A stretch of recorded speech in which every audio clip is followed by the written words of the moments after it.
ಬಿಟ್ಟರೆ ಸಾಕು. ಹೌದಣ್ಣ, ಸ್ವಲ್ಪ ಮೊಬೈಲ್ ಕಳಿಸಿ ತೆಗೆ ಕಳಿಸ್ತೀನಿ.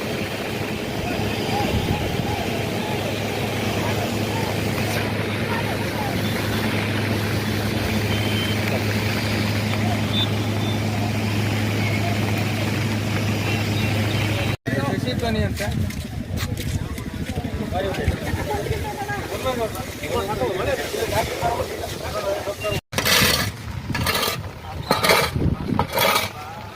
किधर गाँव है आपका? ಜಾರ್ಖಂಡ್. ಹೆಸರು ಹೇಳಿ, ಆಮೇಲೆ ಹಿಂದಿನಿಂದ ಯಾವ ರೀತಿ? ನನ್ನ ಹೆಸರು ಬಿ.ಪಿ. ಲೋಕಪಾಲ. ನಾನು ತುಮ್ರಿ ಭಾಗದವನು. ಏನು ಮುಳುಗಡೆ ಸಂತ್ರಸ್ತರು ಅಂತ ಏನು ಹೇಳ್ತಾರೆ ಆ ಭಾಗದಲ್ಲಿದ್ದವನು.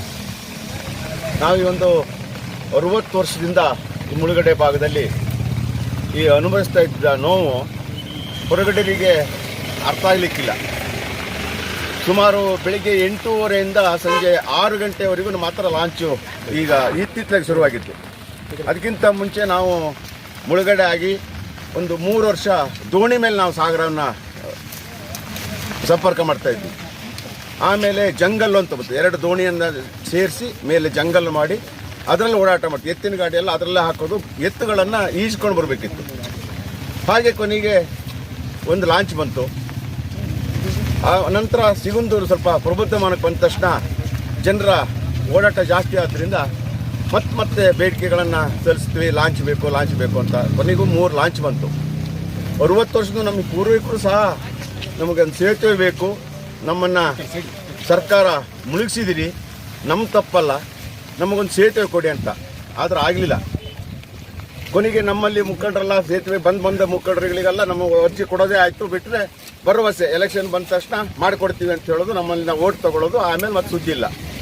ಆದರೆ ನಮ್ಮ ಇತ್ತೀಚೆಗೆ ಯಡಿಯೂರಪ್ಪನವರು ಅವ್ರ ಹತ್ರ ನಾವು ಎಲ್ಲರೂ ಹೋಗಿ ನಿಯೋಗ ಹೋಗಿ ನಮಗೊಂದು ಸೇತುವೆ ಮಾಡಿಕೊಡು ಅಂತ ಹೇಳಿದವಾಗ ಸ್ಪಂದಿಸಿ ಆಯಿತು ಮಾಡಿಕೊಡ್ತೀನಿ ಅಂತ ಹೇಳಿ, ಆದರೂ ಎಲ್ಲರೂ ಹೇಳಿದಾಗೆ ಯಡಿಯೂರಪ್ಪನವರು ಹಾಗೆ ಹೇಳ್ತಾರೆ ಅಂತ ತಿಳ್ಕೊಂಡಿದ್ವಿ.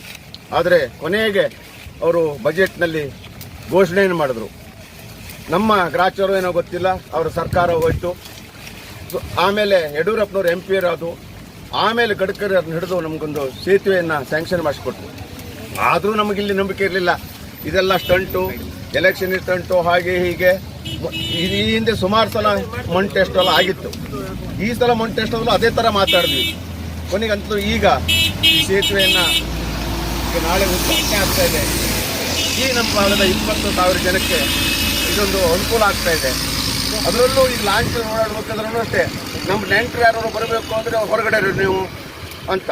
ಮತ್ತು ಪ್ರವಾಸಿಗರ ಜೊತೆಗೆ ನಾವೇನು ಪಾಕಿಸ್ತಾನಲ್ಲಿದ್ದೀವ, ನಾವು ಲೋಕಲ್ಲೇ ಅಂತ ಅವ್ರ ಜೊತೆಗೆ ಎಷ್ಟೋ ದಿವಸ ಹೊಡೆದಾಟ ಮಾಡ್ಕೊಂಡು ನಾವು ನಮ್ಮೂರಿಗೆ ಸೇರುವಂಥ ಪರಿಸ್ಥಿತಿ.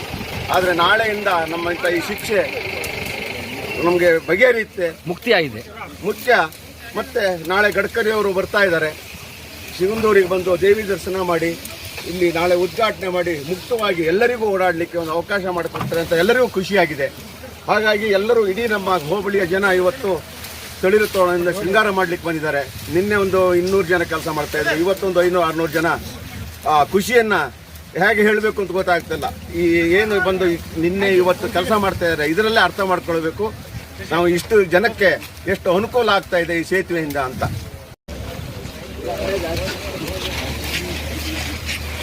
ಸ್ವತಂತ್ರ ಕೆಲಸ ಮಾಡೋದು ಉದ್ಘಾಟನೆಗೆ ಹಿಂದಿನಿಂದಲೇ ತಯಾರಿ ನಡೀತಾ ಇದೆ. ಸುತ್ತಮುತ್ತಲ ಸಿಗಂದೂರು ಸೇತುವೆ ಮೇಲೆ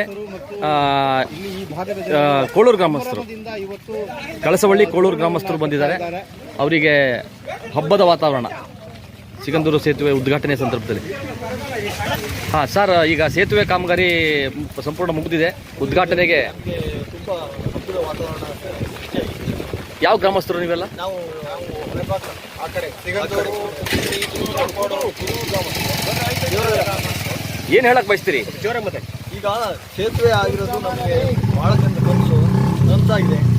ಇದು ನಮಗೆ ಭಾರಿ ಖುಷಿ ಕೊಡ್ತಾ ಇದೆ. ಲಾಂಚಲ್ಲಿ ಓಡಾಡುವಾಗ ನಮಗೆ ತುಂಬ ಒಂದು ನಿಮಿಷ ತಡ್ರಣ್ಣ. ಸರಿಗ ಜೋರಾಗಿ ಕುದುರು ಗ್ರಾಮದ ದೇವರಾಜ 6 ಪಂಚಾಯತಿ ಬರ್ರಿ ಮುಂದೆ ಬರ್ರಿ. ನಮಗಿಲ್ಲಿ ಒಂದು 6 ಪಂಚಾಯತಿಯಿಂದ ನಮ್ಗೆ ಅತ್ಯುತ್ತಮವಾದ ಸೇವೆ ಸಲ್ಲಿಸಿದಂಗಾಗಿದೆ ಸೇತುವೆ ಅನ್ನೋದು. ಮತ್ತು ಭಾರಿ ಸಂಕಷ್ಟದಲ್ಲಿದ್ದರು ಜನ. ಆ ಕಡೆ ಶಾಲೆ ಮಕ್ಕಳಿಗಾಗಿರ್ಬೋದು, ಹಾಸ್ಪಿಟ್ಲಿಗಿರ್ಬೋದು, ಅಥವಾ ಯಾವುದೇ ಆಂಬುಲೆನ್ಸ್ಗಳನ್ನು ದಾಟಿಸೋಕ್ಕಿರ್ಬೋದು, ಇನ್ನೂ ಅನೇಕ ಸಮಸ್ಯೆಗಳನ್ನು ಬಳಸ್ತಾ ಇದ್ದರು, ಅದನ್ನ ಅನುಭವಿಸ್ತಾ ಇದ್ರು. ಈಗ ಸದ್ಯದಲ್ಲಿ ನಮಗೆ ಈ ಸೇತುವೆ ಆದ್ದರಿಂದ ಎಲ್ಲ ಥರದ ಅನುಕೂಲತೆ ನಮಗಿನ್ನೂ ಆಗುತ್ತೆ. ರಾಷ್ಟ್ರೀಯ ಹೆದ್ದಾರಿ ಒಂದು ಆಯಿತು ಅಂದರೆ ನಮಗೆ ಇನ್ನು ಬೈಂದೂರು ಮತ್ತು ಆ ಕಡೆ ಇದಕ್ಕೆ ದಾಟಲಿಕ್ಕೆ ಅನುಕೂಲ ಆಗುತ್ತೆ.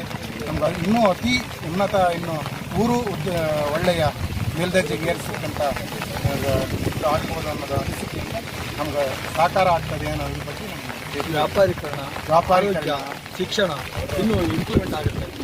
ಮತ್ತು ನಮ್ಮ ಯುವ ಪೀಳಿಗೆಗೆ ನಮಗೆ ಅನುಕೂಲ ಆಗುತ್ತೆ. ಆ ದೃಷ್ಟಿಯಿಂದ ಸೇತುವೆ ಆಗಿರೋದು ನಮ್ಮ ಪೂರ್ವಜರ ಪುಣ್ಯ ಅಂತ ಅನ್ಕೊಳ್ತೀನಿ. ಅದರಿಂದ ನಮಗೆ ತುಂಬ ಖುಷಿ ಕೊಟ್ಟಿದೆ.